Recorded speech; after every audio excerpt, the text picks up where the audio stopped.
Alrighty, so hello everyone again. As you know, we're recording, so if you prefer not to be seen, go ahead and turn off your camera. There will be time at the end of the session to ask questions, and you can come back on camera if you like. Welcome to the African American Legacy 2023 Grants webinar.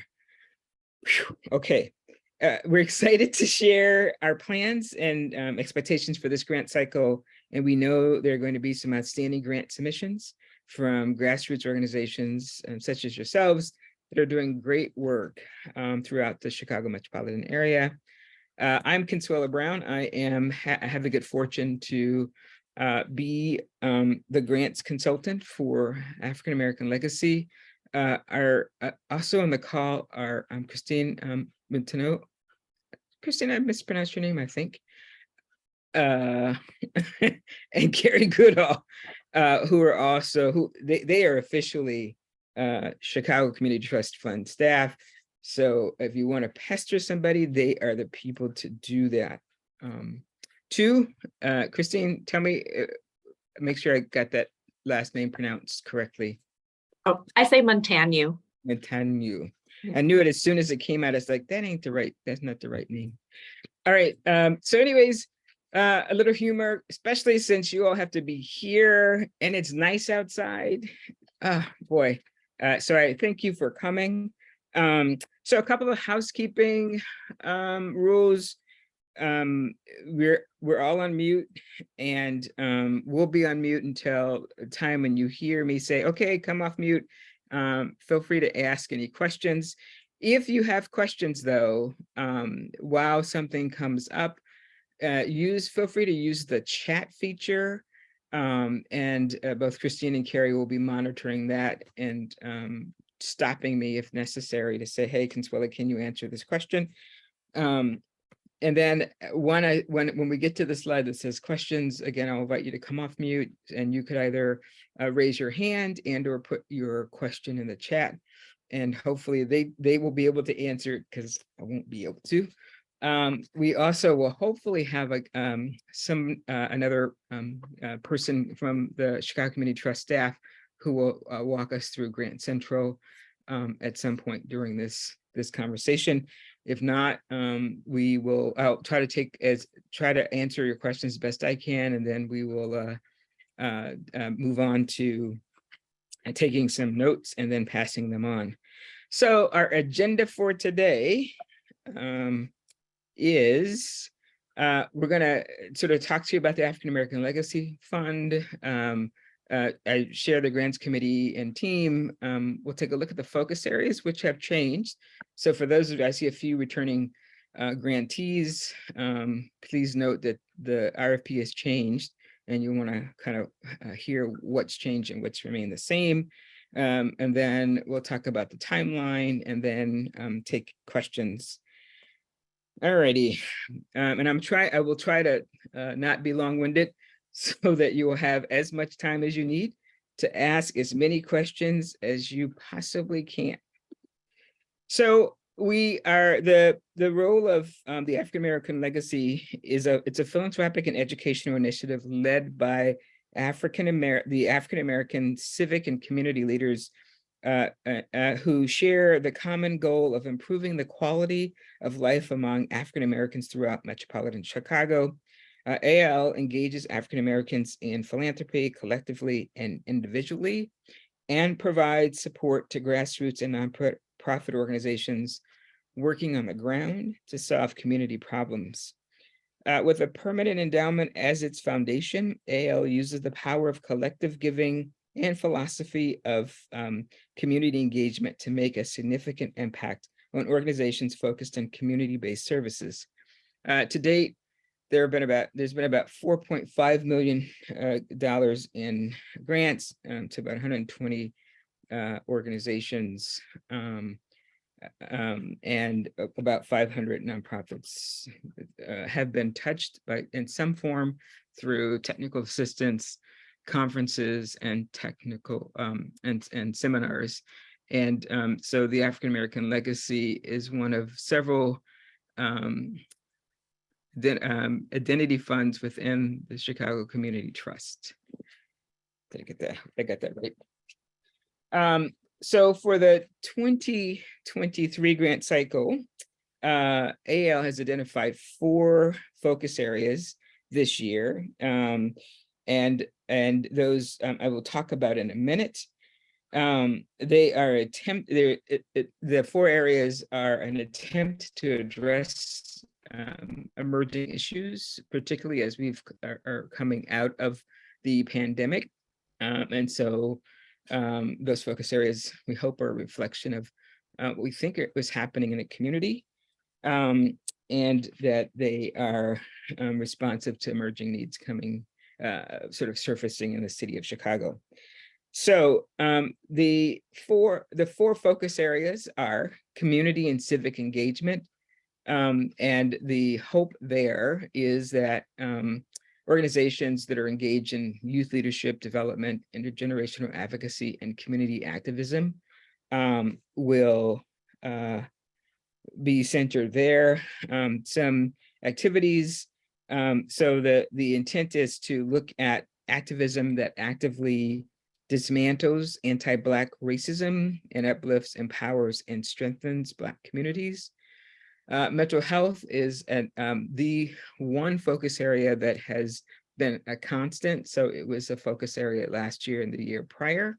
And the mental health focus area looks at a broad range of mental health services, including trauma-informed care, and it is intended to address the disproportionate burden of stress on Black people and Black communities due to employment instability, financial strain, family stress, trauma, and gun violence. And so here, the emphasis on delivery of service or some modality around addressing trauma-informed care. The fourth, and this is a new focus area, is wealth creation, and there the emphasis is on building wealth and economically empowering Black communities through, and the strategies here are financial literacy, wealth management, workforce reentry, and trade skills and training initiatives. And the final and fourth area of the fourth focus area is arts and science. And here the emphasis on supporting organizations that spur creativity and imagination by providing academic enrichment assistance to Black children and young adults in the area of science, technology, engineering, arts, and math. So the first sort of area that you want to think about in terms of whether your organization's work aligns with the African American Legacy grant making for 2023 is, does it align with one of these 4 focus areas? The next here is that in addition to aligning with those 4 focus areas, and I'm not sure, let's see, Vanessa, you look like you straining, so I want to make sure you can see that, can see those 4 things. So in addition to meeting at least one, preferably one of those 4 focus areas squarely in one of them, the grantees must be Black serving, Black led, and what I mean, so Black serving, at least 51% of program participants are African American or Black or fall in the diaspora. Black led, both we're looking at, again, 51% of staff and board, but there's also a caveat to that Black led in that there's an expectation that both the board chair and the executive director are Black. It's not an and or, it's an and both. So that's what Black led is referring to. Organizational budgets between 50,000 and 2 million. We look at both prior and current to assess where you fall in that range and that you are operating and serving in the Chicago metropolitan area. So that's the second tier of thinking about alignment, the first being focus areas, the second being Black-led, Black serving, budgets between 50,000 and 2 million, and in the Chicago metropolitan area. The other and final tier is sort of is there a social justice focus to your work? And when we say just social justice, we are talking about a demonstrated commitment to fair redistribution of resources, opportunities, and responsibilities across all communities. Is it place-based, meaning primarily located in metropolitan Chicago? There is a caveat if you happen to be an affiliate, if that affiliate has a leadership council and is pretty independent and serving in the metro area. We have considered requests for national affiliates that have a Chicago focus. And then, is it people driven? And what we mean by that is, are these strategies driven by some impact or input from community? Is the program direction and design grounded in the needs of the constituency and the community served? And is most of the work done not only for the people involved, but also by them? So these are the 3 layers of criteria.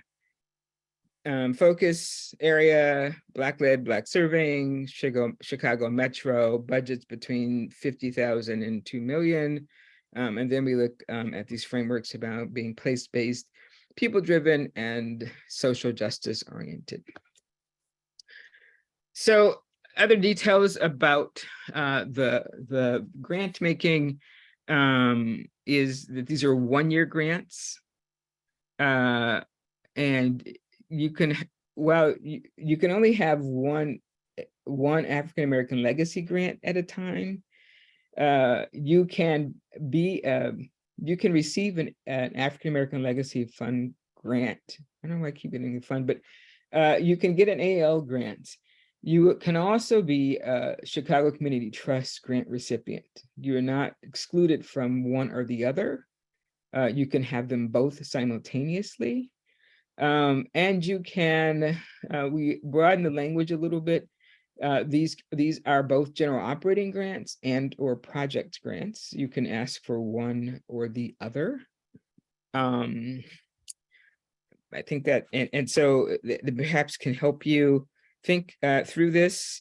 The other thing is, I think maybe here, is you don't necessarily have to be a 501c3, but you do have to have a fiscal sponsor.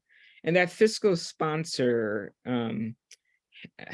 so when you sort of think about the fiscal sponsor, the language is such that that fiscal sponsor has to complete an organizational profile, and we'll talk about that. And I think that Cherie is on the line, so she can walk us through this in a second. They have to, so they should be a 501c3 with a valid IRS ruling letter.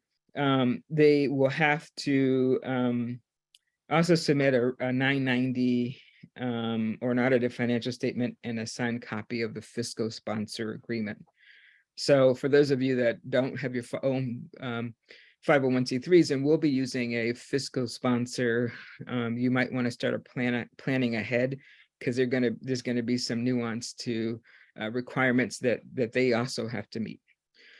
Okay, so when you think about application requirements, so even if you have a fiscal sponsor, you too will be required. Everybody that applies for an AL grant will have to have an organizational profile. And you will be expected to submit a current fiscal year budget, as well as year-to-date financials, a project budget if it's applicable, and then a current board list is recommended. And I will talk to you a little bit about that in a second.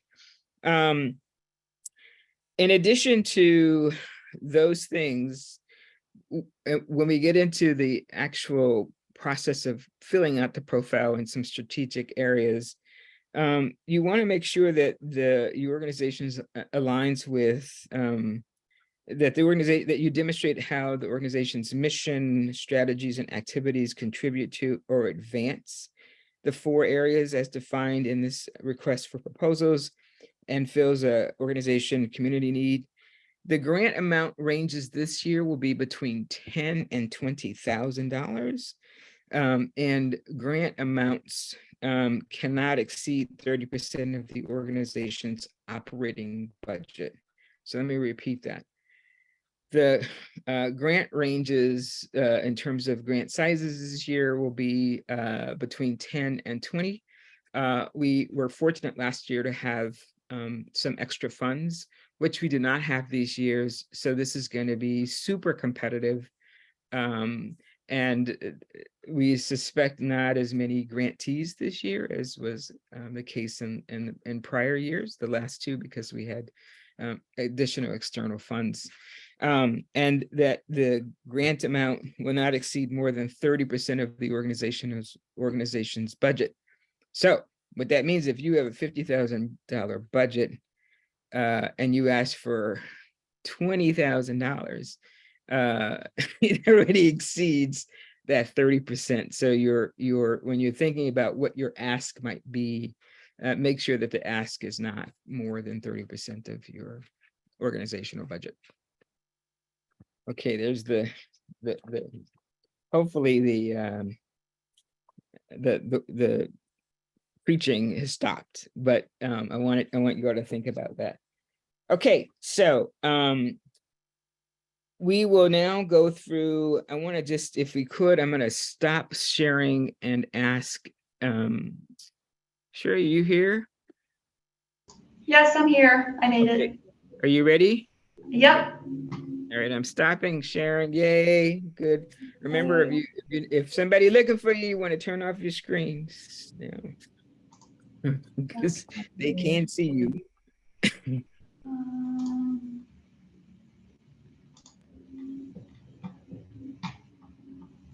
Okay, so first I want to just start on our website, cct.org.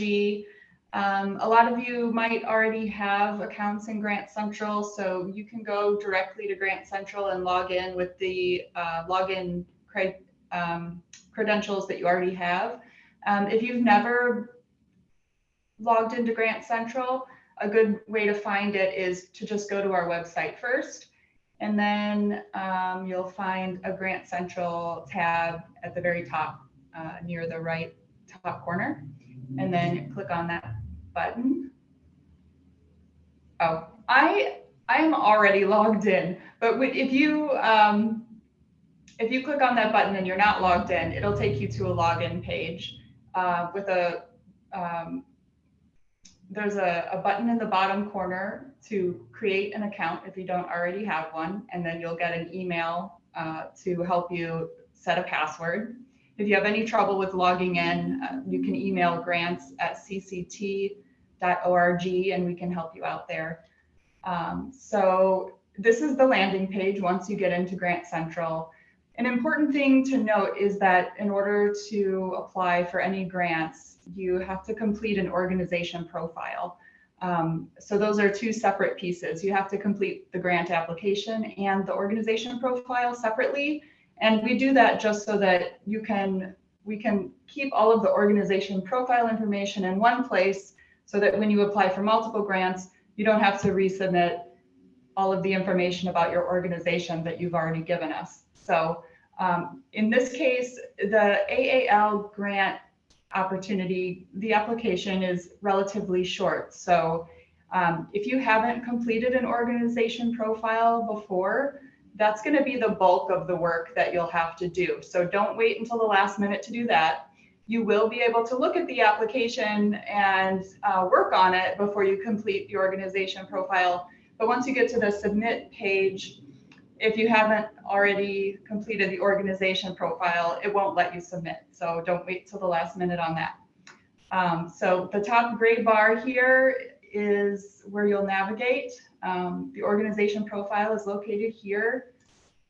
And this has a lot of sections that it'll ask you. There's tabs here on the left column in the organization profile tab, and then there's tabs along the top here. And then once you complete everything in these sections all the way across, you'll get to the Validate and Certify tab. And if everything on all of these pages has been completed, you'll see this page, this checkbox here that says I have reviewed the organization profile and I'm ready to submit. And you'll just check the box and hit submit.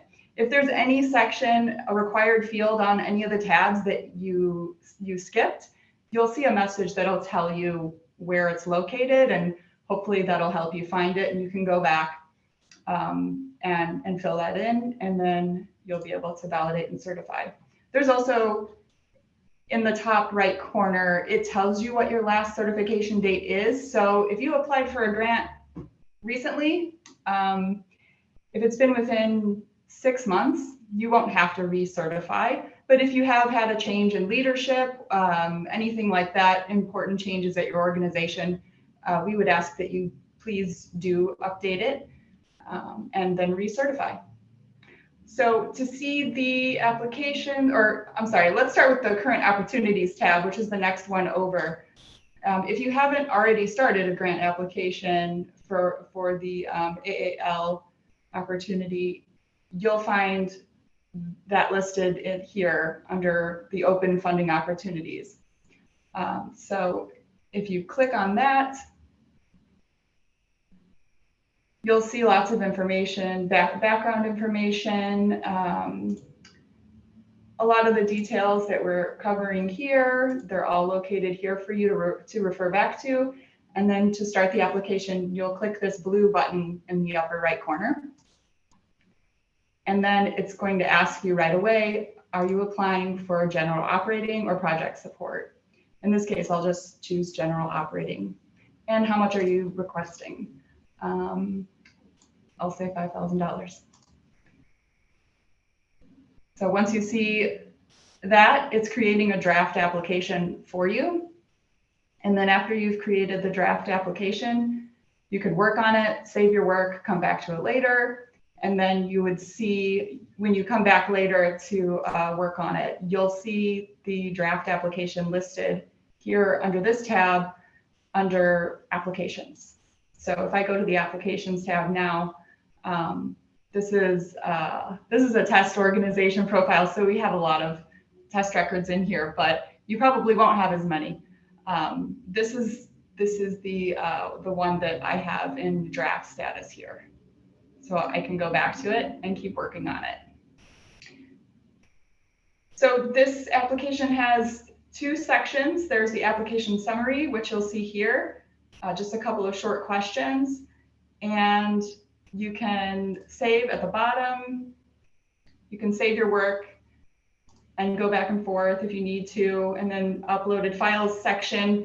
This is optional if there's anything that that the AAL team wants to request for you to upload, that would be included there.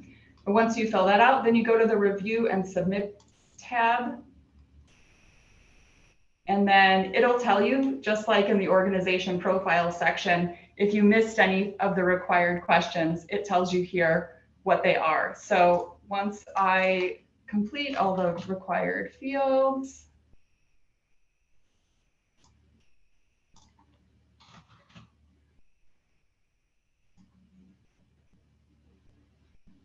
I'll save it.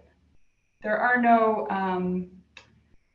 minimum or maximum characters listed here.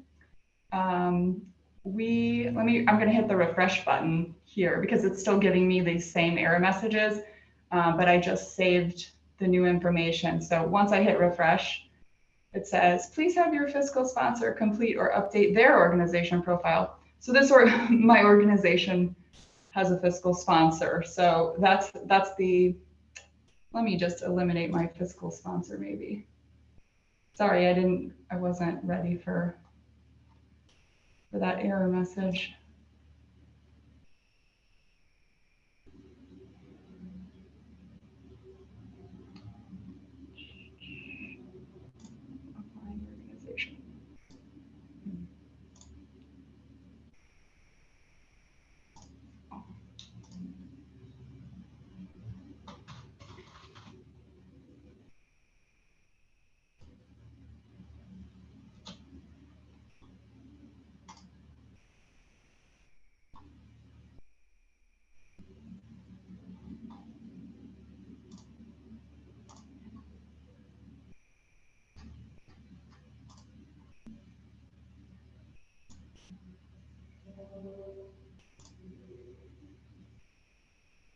Okay, so now that I have cleared up that error on the organization profile, I can come back to the review and submit tab on the application, and it'll let me know that everything's ready to submit.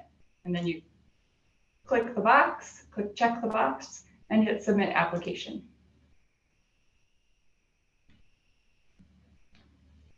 And then you'll get that, there was a brief, I don't know if you saw it, there was a brief page that said, thank you for submitting, and then it disappeared right away. And now it's showing you the completed application. You'll see here everything that you already filled out. It's now, it's in a display mode, and it's not in these editable fields anymore. And if you want to get a PDF copy emailed to you, you can click on this button in the upper right, send me a PDF copy, and it'll send that for you. So that's the application from start to finish. Please let me know if you have any questions or if I need to go back and clarify anything. Stephanie, go ahead. Yes. I am stuck at the recertification process, and I got an email from a Haley Moore, indicating that it was rectified and go back to the login. And while you were talking, I was navigating between my phone and another computer because I'm stuck there. I'm stuck right there where it says recertify, and I'm like, okay, what do I do here? Because it gives me no options. It says, is that the message you're seeing on the application? Well, I haven't gotten that far because it said Okay. that that I need to recertify my organization, create another profile or something like that. Okay. So if you go back to the organization profile tab, Okay. and the validate and certify page. Okay, let me go back in over here. Get back in over here. Come on, don't do that. Okay, now where do you want me to go? Okay, are you under the organization profile section? Well, of course, because you're on the phone and I'm trying to do this. It's not. It's not. And then my other computer is not. But it had a bunch of tabs up here. So which tab should I go to? I'm trying to do this by memory. Sure. In the gray tab at the very top, you'll click on organization profile, and then there'll be another row of tabs. And on the far right, it'll say validate and certify. Sure. Do you want me to take this down and you come back up, or would that help? I can do that. I'm with you. Okay. So organization profile is in this gray bar here, and when you click on that, it'll have this other row of tabs here, and the validate and certify. Okay, dude, what did you say that validation? Good job, profile has been certified. Okay, could you? Because I was looking over here, because this is what I got. 108 days has been. You need to okay. Yeah. So I went in. Okay, I see what you did. Okay. Are you seeing the message that says "Good job, your organization profile is ready"? Not yet, because this computer is not letting me in yet. Because I'm on this computer talking to you. Okay. But I'll go back because I think I didn't go to the organizational profile tab, and that's probably where I went. Okay. Yeah. I didn't. Yeah. That's probably because when Haley sent it back, she sent me right back to the login page, and I'm going, wait a minute, I'm back at the login page. But I didn't go to the organizational profile button. I think I went to grants and applications and something else. I thought I went to all of them, but it looks like if I go there, it'll take me to the certification, and I'll try that. And if not, then I'll bug, what's her name? Christine or Carrie? Not Consuela. I'll bug Christine. Okay. Okay. Thank you. Okay, great. Yeah. So if you complete the application, you fill everything out, and you think you're ready to submit, but your organization profile hasn't been certified recently, it'll tell you to go back, and you'll have to leave the application section and go to the organization profile section to validate and certify, and then it'll let you submit the application after that. Thank you so much. In theory, you're welcome. I have a quick question. Go ahead and email if you still have trouble, of course. Veronica, I'm sorry. was it I Veronica? just have a quick question about the certification. The last date was June 1st, so I need to refresh it. I need to update it. Is that correct? You said last 6 months? Did you say it was June 1st? June 1st was the certification date that's on there. Yeah. Okay. Yes, you will. The period is 6 months. Okay. Yeah. If nothing has changed with your organization, it's all the same staff, etc. You know, if you have a new 990 form or new a new audit or something, financial documentation that you can upload in the uploaded files section, we would be looking for, you know, the most recent years there, if anything if you have updated files to add. But if everything else is the same, demographics, etc., you can go ahead and just validate and certify without making any changes. Veronica, did you have a question? It looked like you had come off your. I think that was mine. Like, if nothing's changed, what do I do? So she answered it. Thank you. Okay, thank you. Anybody else? Get them while you can, because you asked me, I was like, you call Sherry. Any other questions about the database itself and the use? I think I should have also pointed out, there is on the far right corner in the gray tab, it says Grant Central Toolkit. And if you click on that, if you happen to be working on your application on the day it's due, and it's after business hours and you can't reach us and you're trying to figure something out, please look at the Grant Central Toolkit. And there's a lot of instructions located here. And then there's a contact support button here. I mentioned before, you can just email us at grants@cct.org, but we also have this contact support button, and you'll reach the same people. It's just a second way to get to the same people to submit your question. Neither path is faster, so you can just do one or the other. Thank you. This was super helpful. An extra addition to what we've done in the past. Thank you, thank you, thank you. Appreciate it. Alrighty, so we are so a little less than 30, well, about 10 more minutes of talking, and then I'll just stop it and we'll ask if there are any questions.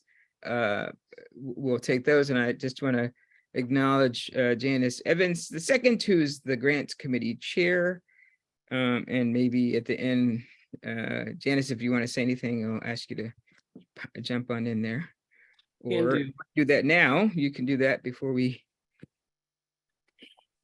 I'm fine. I'm happy to jump in, come on camera. Hi, everyone. Janice Evans II. You know, people rarely ever say my suffix, so I appreciate that, Consuela. Thank you all for joining this session. Thank you, Consuela, for, as always, putting on an informative deck, and you're going to continue to present, so I'm excited about that. And again, thank you to Carrie and Christine, who are really supportive of AAL, and good luck to all the grantees. I'm looking forward to reviewing your applications, and hopefully we're able to make a match and support your organizations. Thank you, Janice. Thank you, thank you, thank you. Okay, so just quickly, we'll get back into slides, if that's okay. So let me I'm going to just linger a little bit in terms of, so we've tried to make the grants committee has a mandate to try to make this process as easy as possible. So the application process, we hope is simple. I hear from many of you, though, that the organizational profile sometimes might warrant your first and second born, but you can get it done. You can get it done.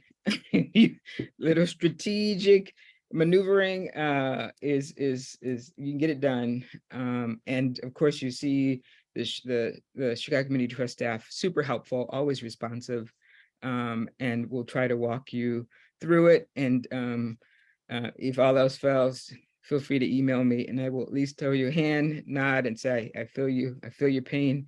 And we'll try to get the application done as best we can. The things that you want to, so in terms of just strategy, again, I always say, the first step is to read the RFP to make sure there's some alignment. Make sure that you've put your dates in your calendar, and that if you happen to have a grant writer, that they are aware of those deadlines too. And if you happen to have a fiscal sponsor, that you all have sort of committed to a pre-date about when documentation will get in, so that you're not, that night of the 12th, like panicked. In terms of the application itself, there's an application summary. There's a section around asking about what your needs are going to be, like, why is this funding needed? There's a section on collaborations, coalitions, partnerships, learning outcomes, data collection and data management, and summative evaluation. All of those are important. And because you have such small real estate, trying to maximize each of those sections is going to be important.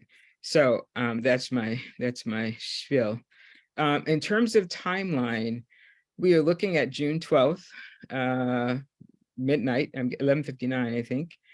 Your proposal submission has to be in. Anything after that it would not be considered for this particular cycle. We will have site visits. And let me just talk about the site visits. So the site visits allow for us to get a better sense of what your organization or programs are. But you don't want to get to the site visit and there's no align, like everybody's unclear about what was happening. So you want to make sure that you've read the application before the site visit happens, and that you've organized that site visit. The site visit also allows for the AAL board to get to know you better, and you to get to know AAL. Sometimes you will have a board member. You may have several board members on the visit. We are likely to continue to be virtual unless there's a particular reason why we might need to go out to an organization. But you should anticipate that the site visit will be virtual, and it will likely be 60 minutes, 90 minutes at max. And it could possibly be with me or Cheryl Heads, who's the other member of my team, and a board member. So those will happen late July through early August. And then at the end of September, you will receive some notification of the board's decision, and that will be sent by the Chicago Community Trust. So that hopefully gives you a sense of timeline. And again, remember, if you have a question, I'm going to come off. I will stop sharing in a few minutes, but if you have a question, if something like just, you want to ask a question, feel free to put it in the chat or raise your hands. We'll get to the question section soon. So as I sort of opened this conversation with AAL's commitment to community and talked about over 500 organizations being impacted by AAL's technical assistance, seminars, workshops. This is one of those, these fall into this catchment. And so as a courtesy to you all, we will have 3 peer clinics. And they're titled peer clinics in part because I try to do a little bit of talking, though some of y'all know me, sometimes I can be long-winded, but I will try to keep it short. But they're also meant for you to learn from each other. We are all experts, and what you are doing might be of value to others who are hearing what you're doing. So it is also meant to be a community space where people can kind of come and have conversation. So there are 3 peer clinics that are scheduled for this month. The first, the 19th, and that will be from 11 to noon. And it's Sorry, Consuelo. yes. For the can you one on the guys- 19th, we have it at 10. Oh, sorry, 10 to 11. Yes. Sorry, don't come at 11 because we'd be gone. 10 to, I apologize, 10 to 11. And so it's on the narrative, and essentially I will be trying to walk you through how to use that real estate that I talked about that's really short, particularly around the need for and the questions around learning outcomes. So we'll talk a little bit about how you might use the narrative in service of your organization and its project. Then there's a section just on outcomes, sort of how to talk about them, how to sort of position them within the application. And then finally, there's this budgets and financial documents. And I just want to put a plug in for this because this is the one that kind of gets people, I think, in trouble. It is the one trying to figure out what to put in and how to present your financial documents. I can't remember what the AL board composition looks like now, but they are professionals, some of whom at one time it was a larger contingency of lawyers and sorry, Janice, and accountants. So very, very particular about legal documents and how they get presented. So I'm encouraging you all, if you are sort of wanting to figure out what that looks like, to come on, and hopefully my times are correct for outcomes on May 23rd at 2:00, and then budgets and financial documents on May 30th at noon. So please, please, please come, bring people with you. It's also a great space if you have development people, if you want to use it as a kind of professional development opportunity for them, to kind of either workshop something or to hear what others are doing. This is a really wonderful space in which to do that. Okay, I see there's a couple of questions. Let me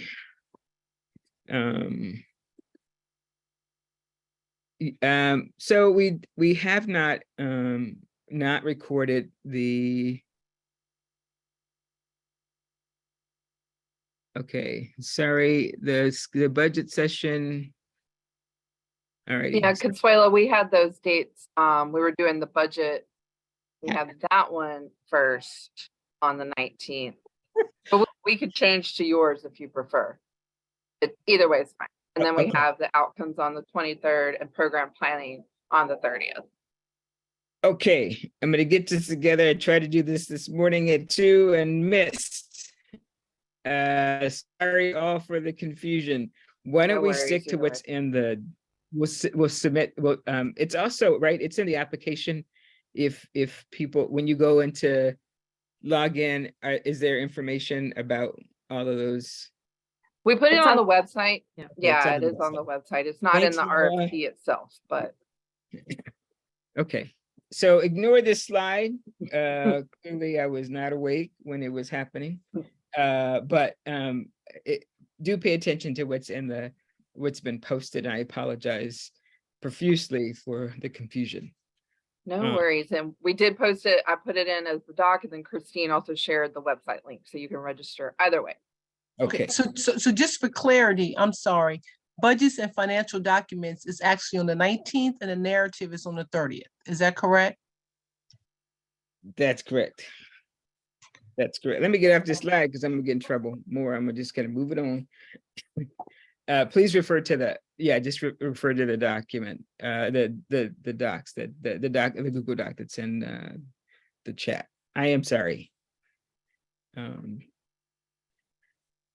Okay. So next steps are, if you are feeling like there's still alignment, you should hit to Grant Central, get registered, focus on the organizational profile. Remember that if you're 6 months out, that you'll have to validate, certify. If there are updates or changes, you should make sure those are updated as well. Anything that's accepted, anything that's submitted after June 12th is will not be accepted. And let me just say that I had these in my notes, that trying to have, I know people are challenged with finding auditing assistants. Apparently during the pandemic that was a problem, but to the extent that you can have pretty current audits, 990s, which and I think now it's actually may not be as much of a problem, because we used to have the application deadline a little earlier than we do currently. So this may be easier to address.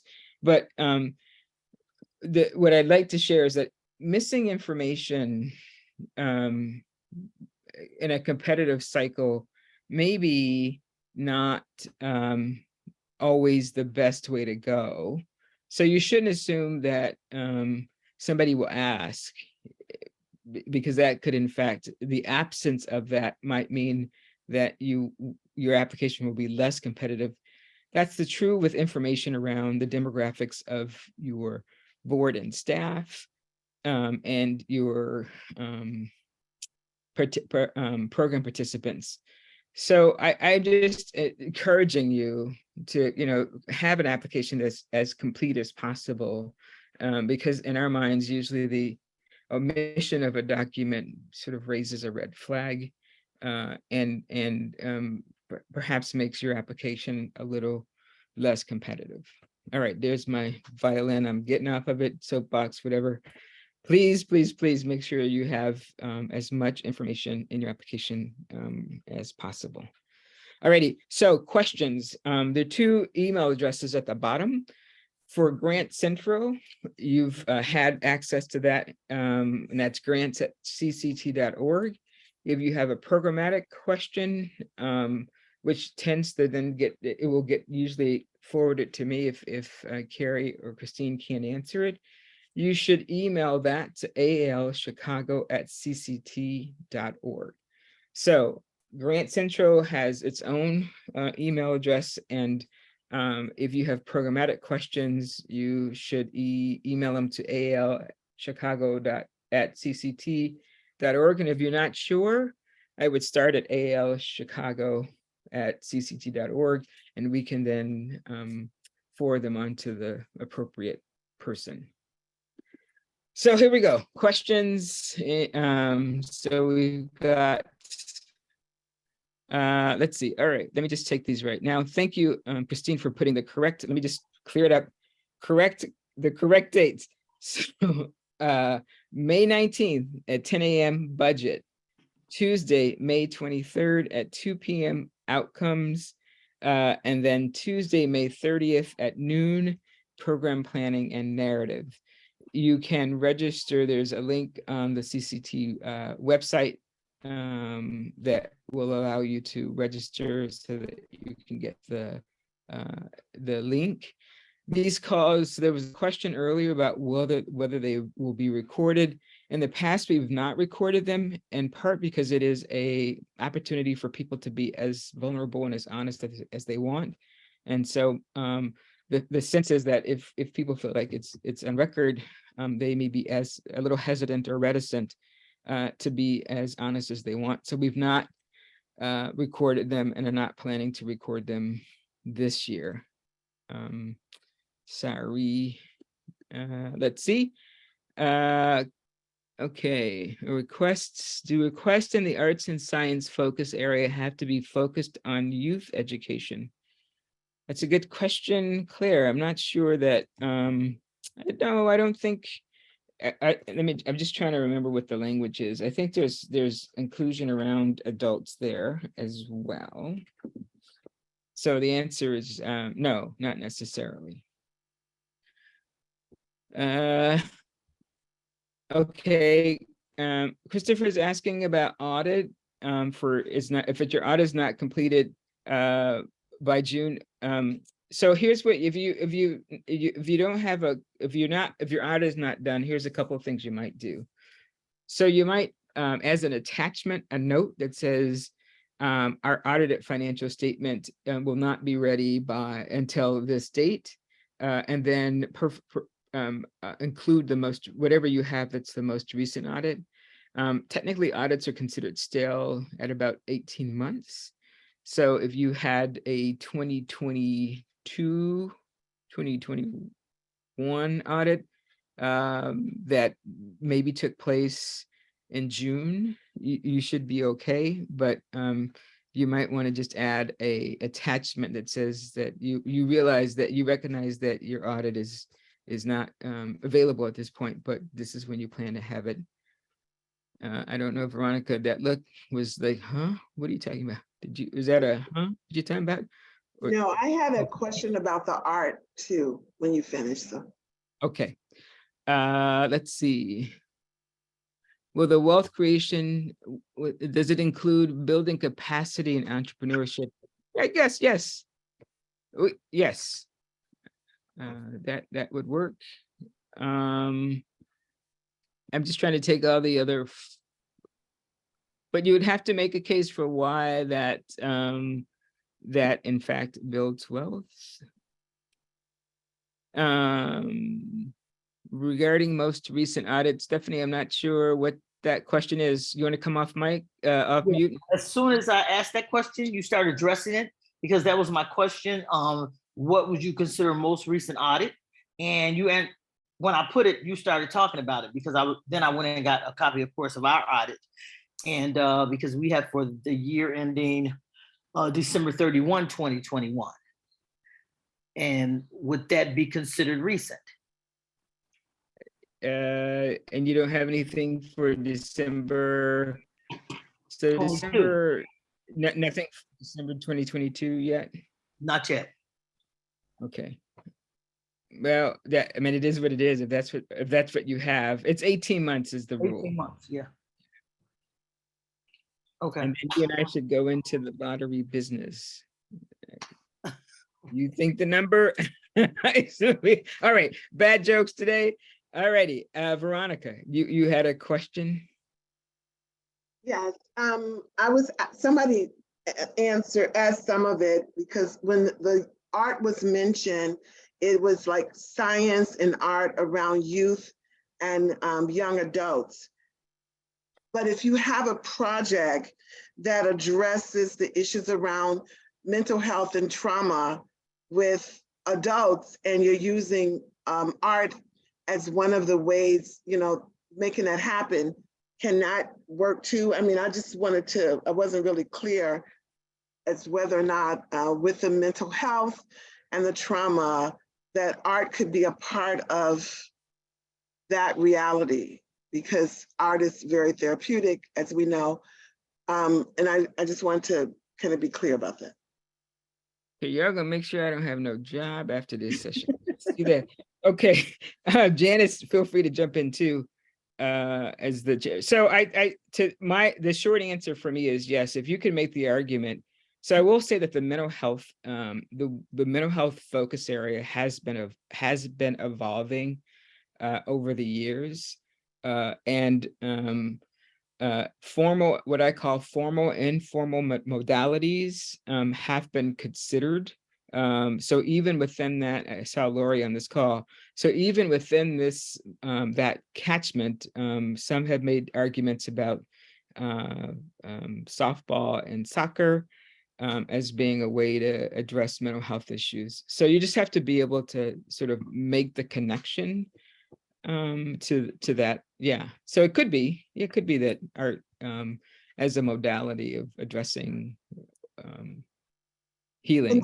And the other part of that is that project also creates a skill set for the participant that they can actually take with them beyond the program period. I was just trying to, because I just see a tapestry of a project that we're implementing right now. We piloted at the Eco Women's Institute, and it is bringing in these skill sets so the participants can go do this on their own and earn income and start a business. I mean, as well as it has brought out a lot of issues around racial trauma, embedded trauma, and releasing that. And so I'm just wanting to be real clear.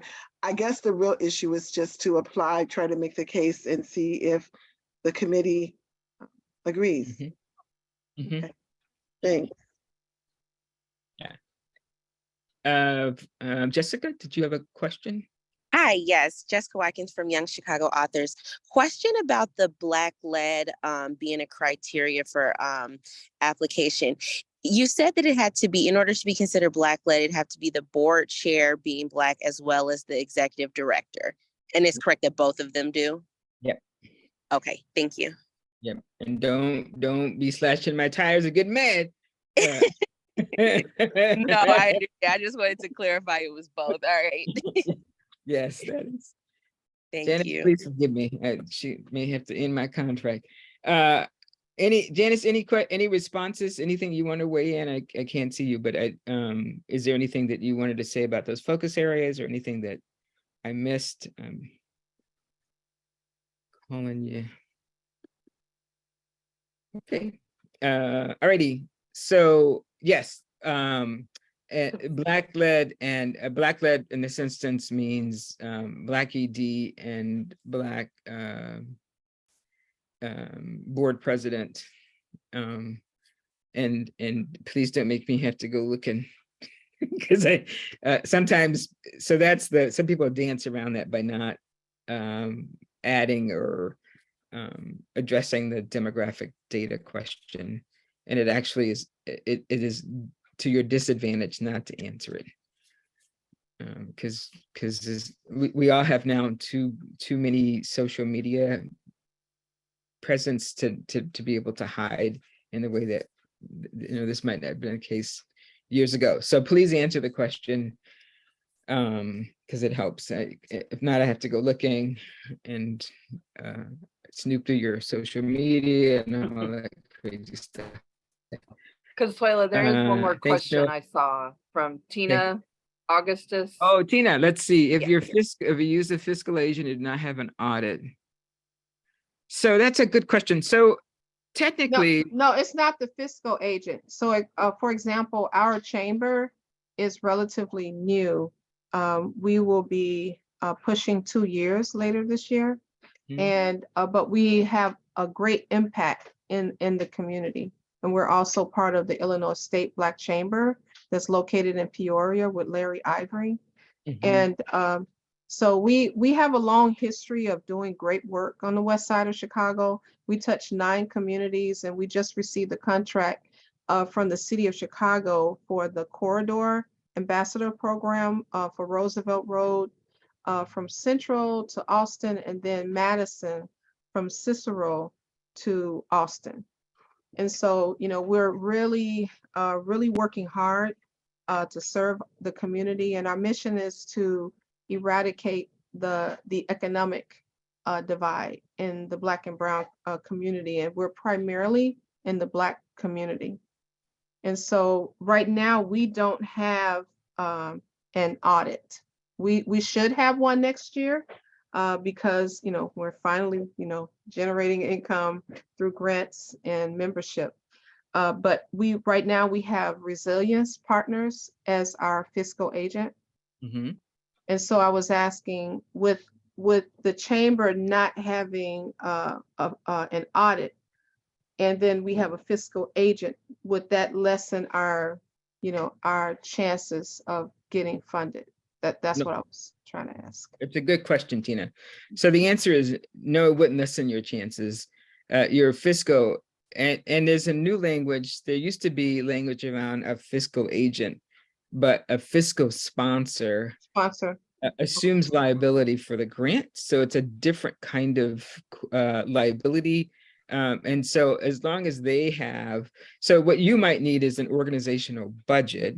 And they may then have, you might have, because they're your fiscal sponsor, they would have an organizational, they should have an audit. Okay. Thank you. And so there's something implicit in that, which I'm really saying to you is, and to others who are on the call. And then I'm a bad host because we're over time by 4 minutes, is that the choice of a fiscal sponsor should be strategic as well. You shouldn't choose a fiscal sponsor who can't afford to be a fiscal sponsor. Okay, that's my lecture. Thank you. Thank you. Oh, I got a thank you slide here somewhere. Thank you. Appreciate your time and look forward, wishing you all the best, and hope that I get to see some of you at the peer clinic. Are there any, I see one last, I'll take. Okay, if there aren't any other questions, I'm going to send you off to enjoy this beautiful day. And hopefully you find some joy somewhere out there in that sun. And we're going to sign off if that's okay.